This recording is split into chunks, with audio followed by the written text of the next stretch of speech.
So good morning and welcome to the daily meditation. I appreciate all of you joining me on our daily excursion into mindfulness. This morning on my Facebook, Facebook does this thing. I know there's some of you that don't actually use Facebook very much other than this. But this morning on Facebook,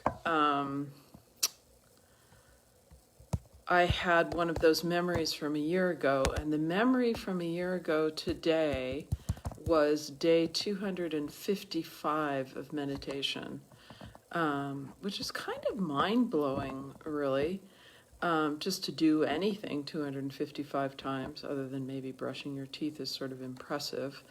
But also just such a nice thing that for some of us, we've been doing this, like we've done this together so much.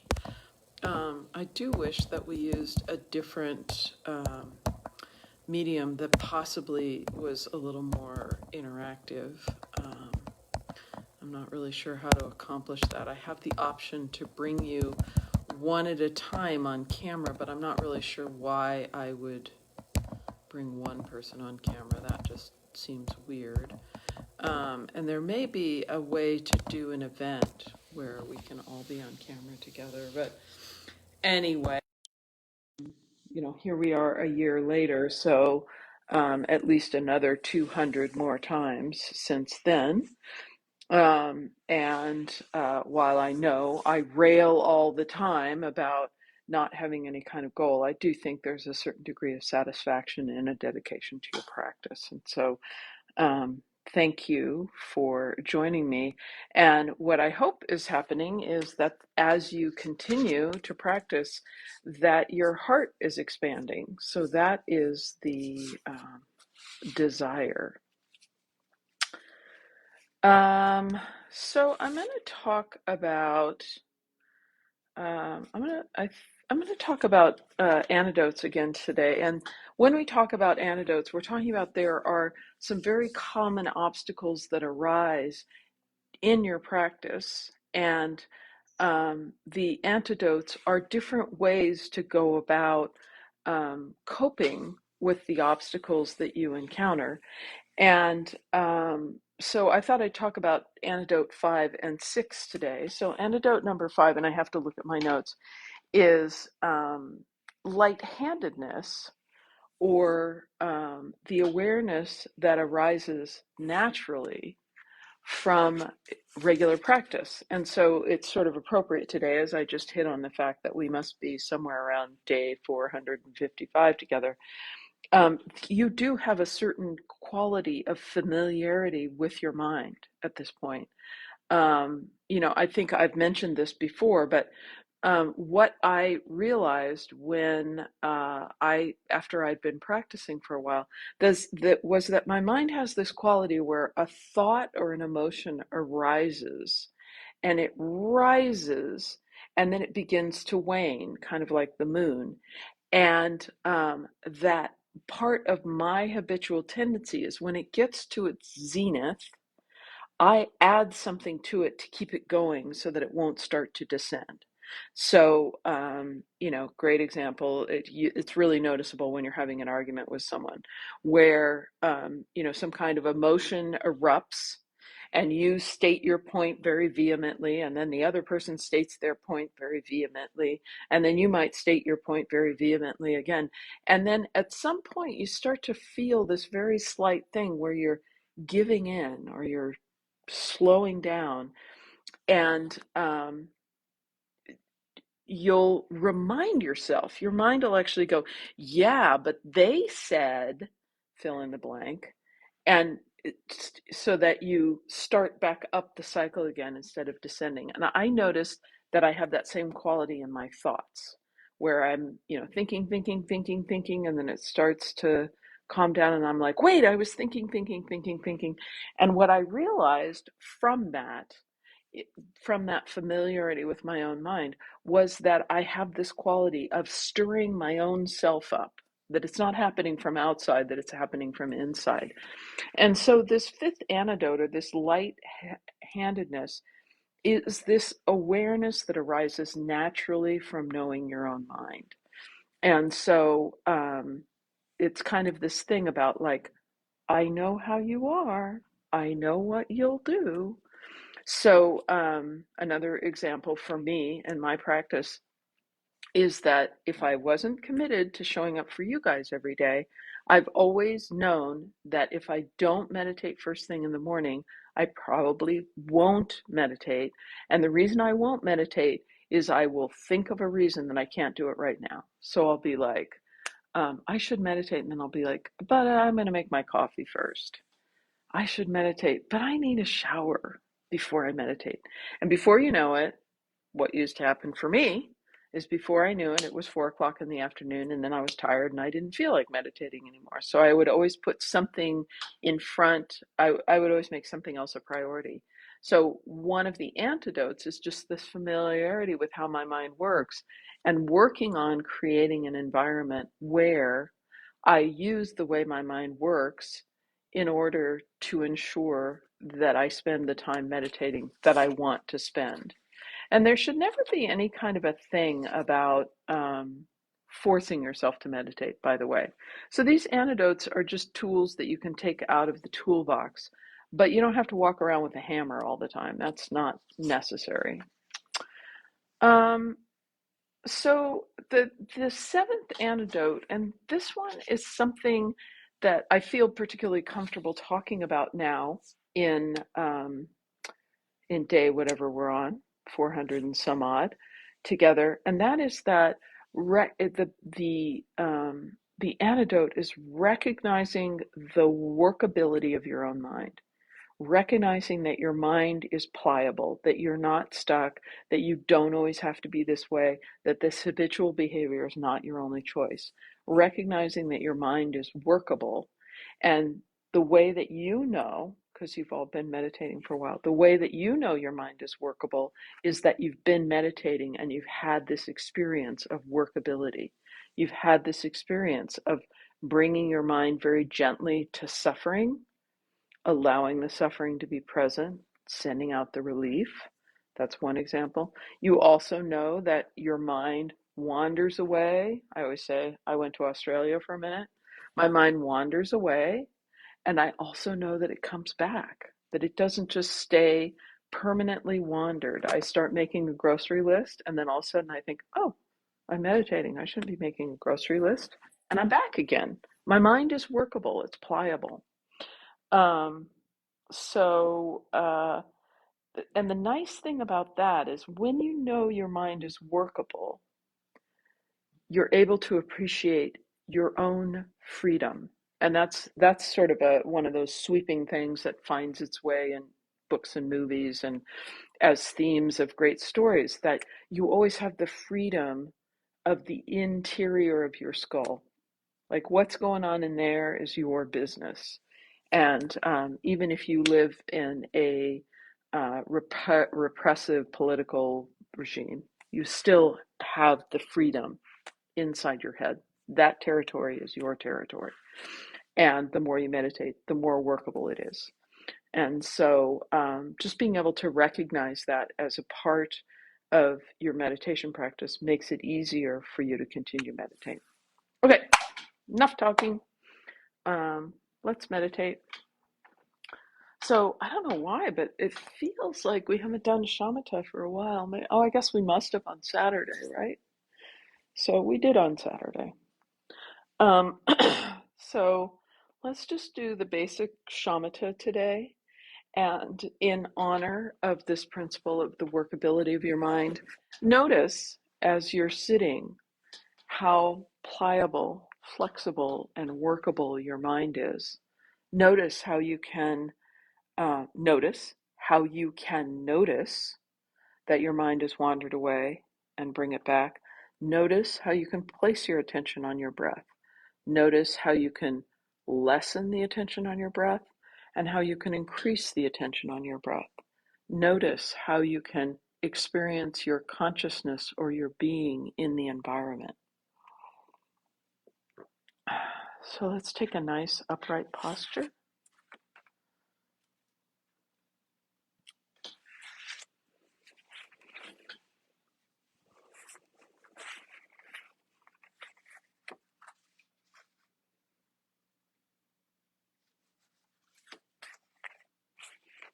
Sitting up nice and straight.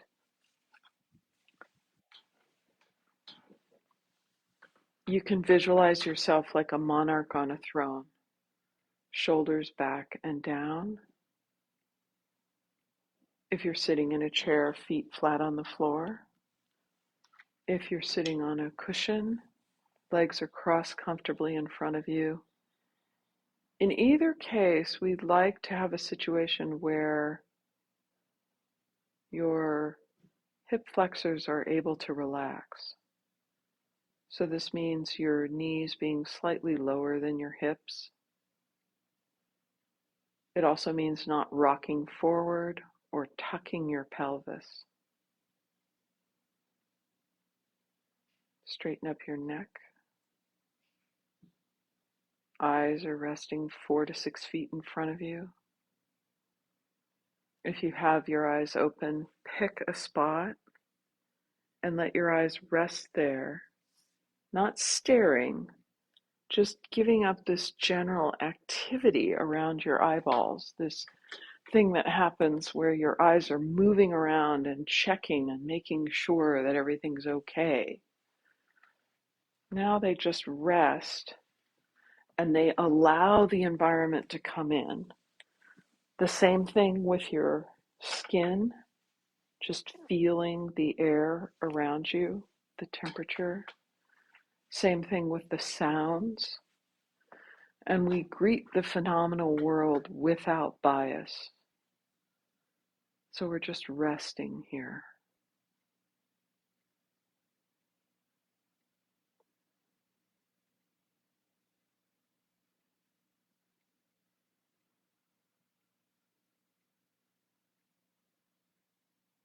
So bringing your attention to your breathing. You can begin by noticing the in and the out breath, and then gradually, very light attention on the out breath, just to help you stay here for the next few minutes, just to allow you to be present in the moment and not wander away into your planning or commentating or nostalgia.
So thank you for joining me today.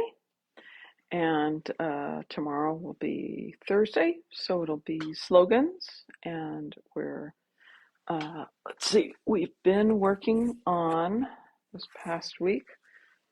Slogan 26. Oh, yeah, slogan 26. Don't ponder others. I forgot, and I've been pondering others.